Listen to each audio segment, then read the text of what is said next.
Good morning बच्चों। कक्षा 12 के सभी छात्र एवं छात्राएं ध्यान दें। मैं आपको सुमित्रा नंदन पंत द्वारा रचित बापू के प्रति शीर्षक को पढ़ा रही थी, जो युगांत से लिया गया है। उसी का आज अंतिम पैरा पढ़ाने जा रही हूँ। बच्चों, इस पैरे को ध्यान से सुने, समझें और जो भी इससे प्रश्न पूछे जाएं उसका आप उत्तर उसको ध्यान से दें। कारा थी संस्कृति विगत, भित्ति बहु धर्म जाति गति रूप नाम, बंदी जग जीवन भू विभक्त, विज्ञान मूढ़ जन प्रकृति काम, आए तुम मुक्त पुरुष कहने, मिथ्या जड़ बंधन सत्य राम, नानृतम जयति सत्यमा भय, जय ज्ञान ज्योति तुमको प्रणाम।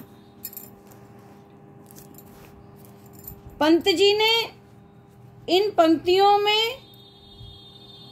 उस समय की सामाजिक, राजनीतिक एवं सांस्कृतिक परिस्थितियों का यथाशक्ति उल्लेख किया है और महात्मा गांधी के प्रति अपनी कृतज्ञता भी ज्ञापित की है और महात्मा गांधी के प्रति अपनी कृतज्ञता भी ज्ञापित की है। पंत जी कहते हैं, कारा थी संस्कृति विगत। कारा माने जेल, विगत माने पिछली, भित्ति माने दीवार। तो पंत जी कहते हैं कि हमारी संस्कृति पिछले लंबे समय से बंदनी थी।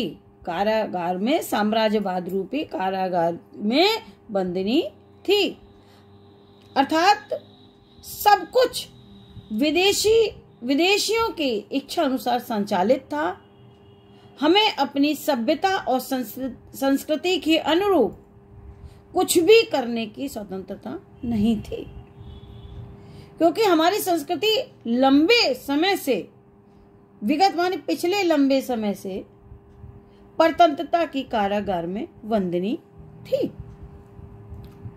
बहु भित्ति माने दीवार और बहुधर्म जाति गति रूप नाम। कविवर पंत जी कहते हैं कि हमारे बीच धर्म, जाति, ऊंच नीच, काले गोरे आदि की अनेक दीवारें, भित्ति दीवारें खड़ी हुई थी, जो हमारी प्रगति में बाधा डाल रही थी।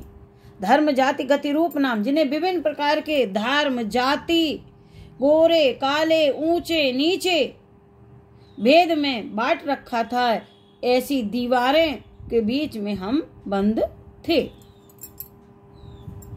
फिर से देखिए, पंत जी कहते हैं, हमारी पिछली संस्कृति लंबे समय से विदेशियों के परतंत्रता के कारागृह में बंद थी। हम अपनी इच्छा अनुसार कुछ भी करने के लिए स्वतंत्र नहीं थे। सब उन विदेशियों की इच्छा अनुसार ही संचालित होता था। हमारे बीच धर्म, जाति, ऊंच नीच, गोरे काले आदि की अनेक दीवारें खड़ी हुई थी, जो हमारी प्रगति में बाधा डाल रही थी।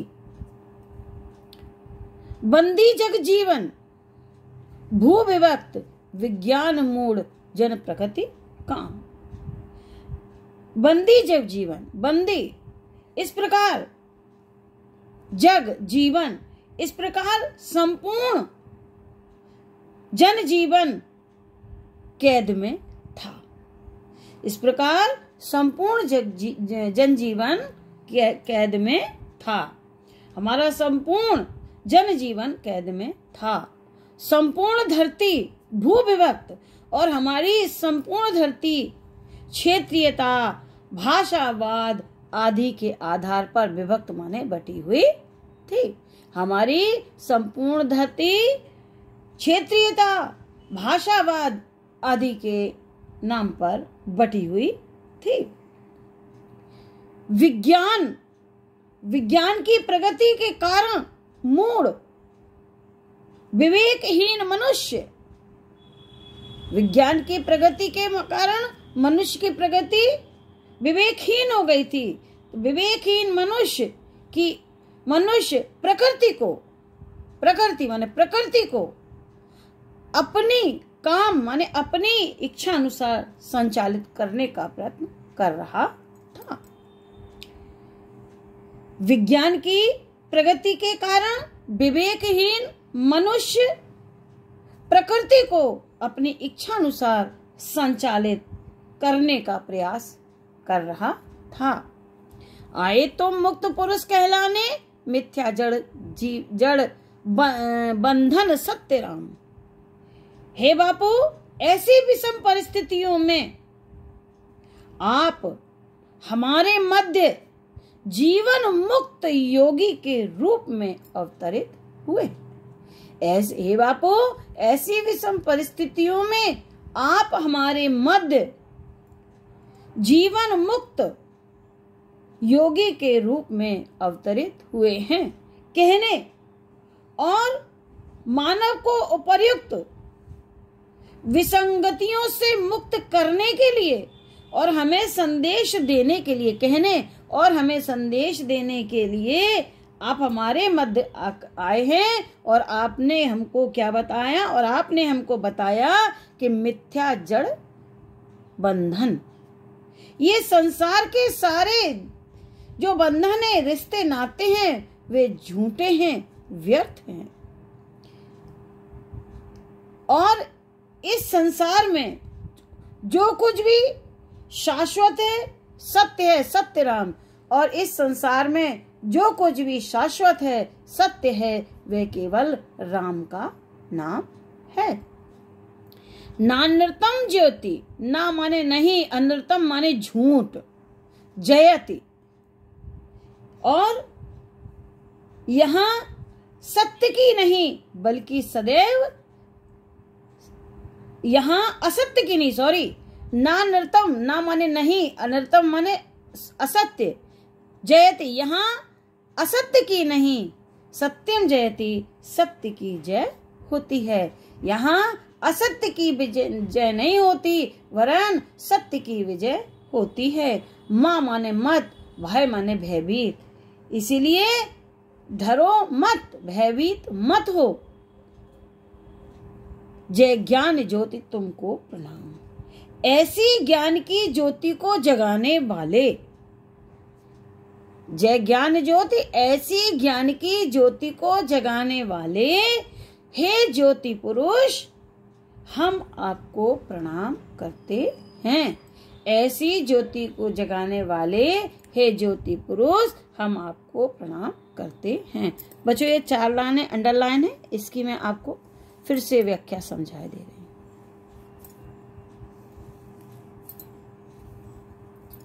इसकी व्याख्या कैसे लिखेंगे? पंत जी कहते हैं कि हे बापू, ऐसी विषम परिस्थितियों में आप जीवन मुक्त योगी की तरह मानवता को उपर्युक्त विसंगतियों से मुक्त करने के लिए और यह संदेश देने के लिए हमारे बीच अवतरित हुए हैं। कहने अवतरित हुए हैं कि मिथ्या जड़ बंधन, ये संसार के जितने भी बंधन हैं, रिश्ते नाते हैं, सब झूठे हैं और व्यर्थ हैं। सत्य राम, इस संसार में जो सत्य है, शाश्वत है, वह केवल राम का नाम है। ना नृतम जयति, ना माने नहीं, अनृतम माने झूठ, झूठ की जय नहीं होती।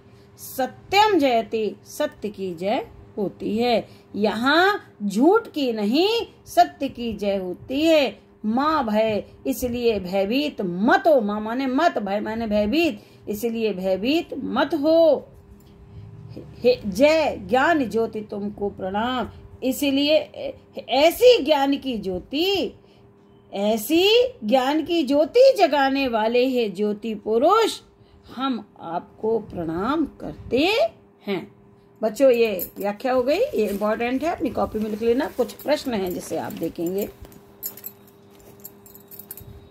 पद्यांश के पाठ व कवि का नाम लिखिए। दूसरा है रेखांकित अंश की व्याख्या कीजिए।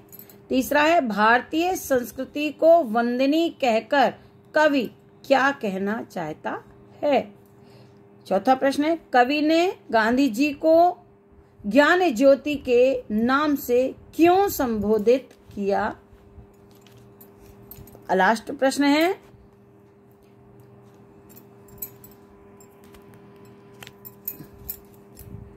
प्रस्तुत काव्य पंक्तियों में किन परिस्थितियों का चित्रण किया गया है। ये पांचों प्रश्नों के उत्तर आप अपनी कॉपी में लिखेंगे। जब अर्थ को पढ़ेंगे तो आपको जो है आराम से पता चल जाएगा, क्योंकि मैंने स्टार्टिंग में ही लास्ट प्रश्न का उत्तर दिया था। ठीक है बच्चों, अब आपको का ये पाठ समाप्त हुआ। अब मैं नया पाठ आपको कल से पढ़ाऊंगी। Thank you.